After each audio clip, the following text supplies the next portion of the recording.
It was another sunny day in California as I sat inside the dimly lit cafe, waiting for my friend to arrive. We were meeting for lunch and going shopping right after. I had ordered a cup of coffee while she was on her way. As I scrolled through my Instagram, the constant buzzing of my cell phone began to irritate me. I knew who it was.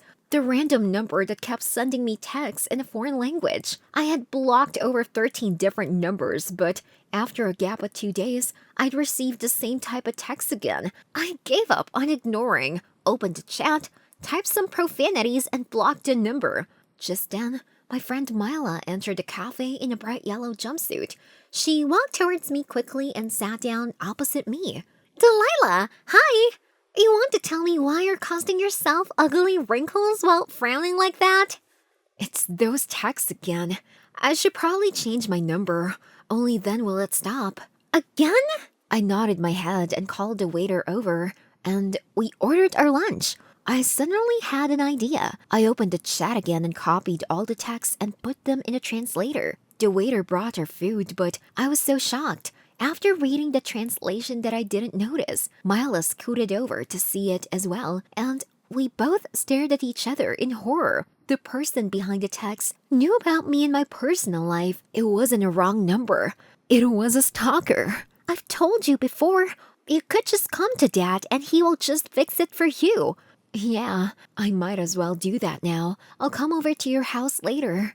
Mila's father, Uncle Den, was a cop, and she had advised me many times to ask him to investigate and find out who was texting me, but I'd always shrugged it off thinking it was just a random wrong number. Now that I knew I'd been assuming it wrong, I had to get it checked. After our shopping, I went to Mila's house and sat with Uncle Dan explaining everything to him. I gave him the number and showed him the text. He promised to look into it and asked me not to respond to any more texts until he had investigated everything. I spent the next 3 days in a lot of anxiety as the person had tried to contact me again after I'd blocked his previous text.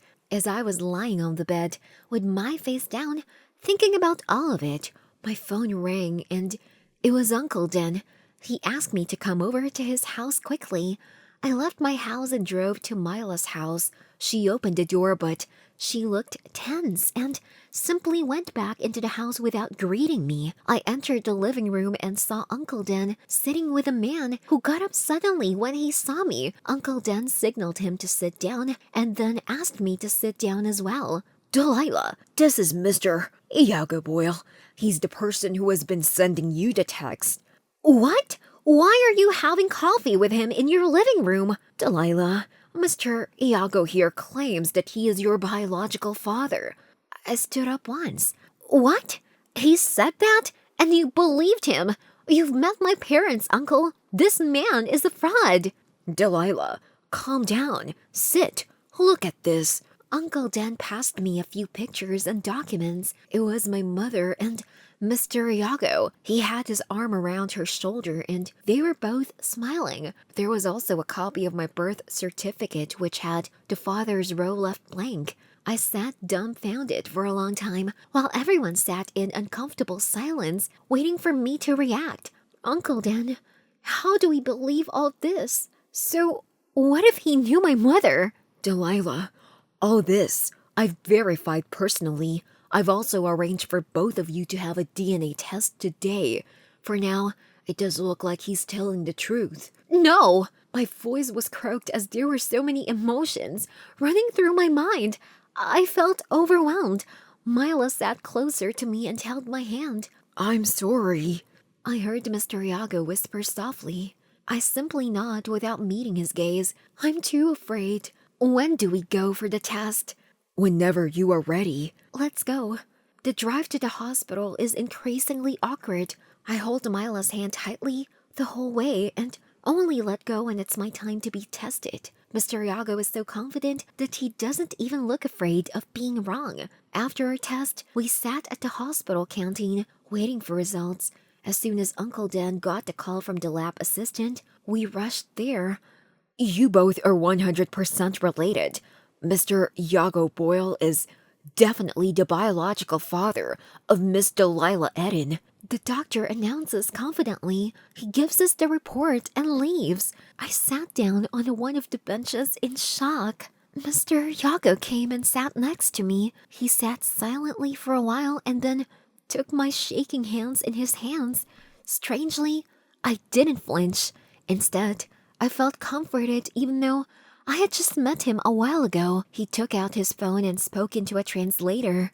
I'm sorry. I know this must be shocking for you. Your mother and I met on a trip when she came to Scotland. I fell in love with her. We spent 2 weeks together while I showed her my whole city. I was very upset when she had to leave. She promised that she would keep in touch and come back to see me if everything between us went well. Unfortunately, she completely blocked me out of her life. I never knew you existed until recently. One of my old colleagues had shared an old picture of us with him on his social media. He had even tagged her, so I found her profile. I found out she was married and had a daughter as well. Your age struck out to me and I looked at your profile. I found out that your birthday and your mother's trip in Scotland were perfectly aligned. It seemed too much of a coincidence, so I looked into it. I found out that the man she married couldn't have been your father as they hadn't even met when you were conceived.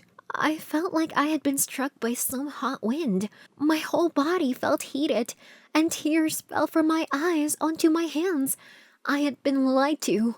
Not then, not now, but my whole life. I was simply living a lie. I brushed off my tears and asked him to accompany me home so we could ask my mother for answers. I rang the bell as he stood beside me. I could feel his anxiousness as he clutched his fists. Iago? Who is he? Just like you said, this is Mr. Iago Boyle. He's an old friend of yours, isn't he? Oh, yes. No. Why don't you come in so we can talk calmly? Oh, that we will. I nodded to Iago to come inside as I entered the house. I could already see the frightened, haphazard reaction of my mother. I knew everything Iago had told me was true, but somehow, a part of me hoped that my mother had a better explanation for all of it.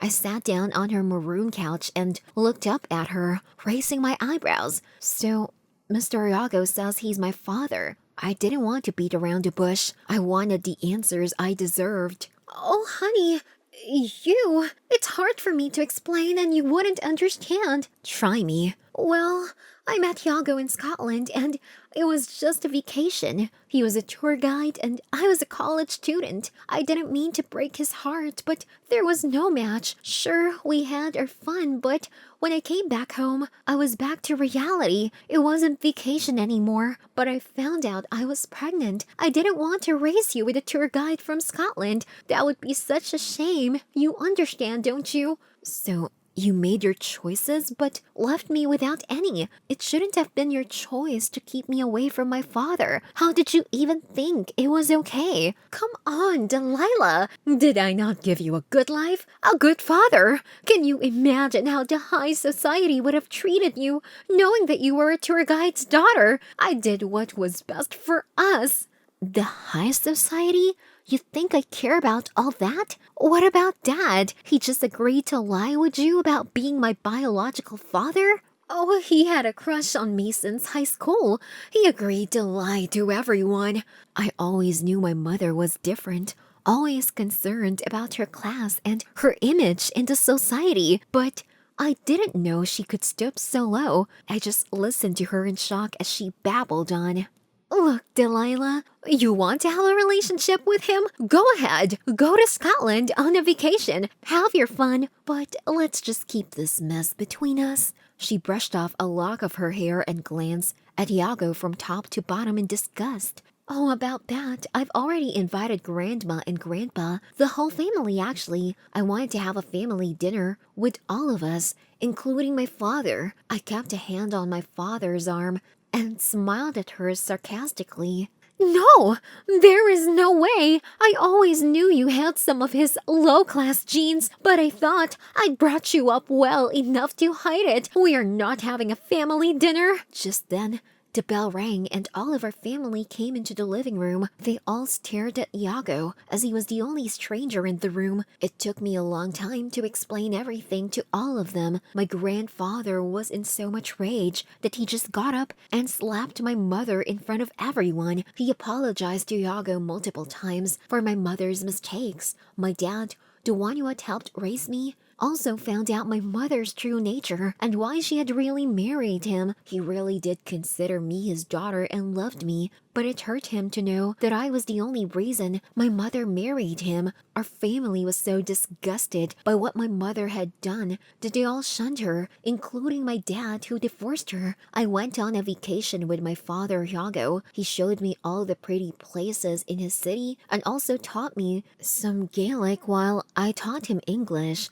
When I came back to California, I found out that my grandma and my dad had left my mother without a penny. She lived in a small cottage on the outskirts of the city. When I had left and she had gotten divorced, everyone in the society had started whispering among themselves and they had found out everything eventually. She couldn't deal with the scrutiny and ran off to live desolate. I, on the other hand, had also cut off ties with her. She had never considered the best for me, but had only been a selfish mother. I was happy with my two dads and the rest of my family and friends.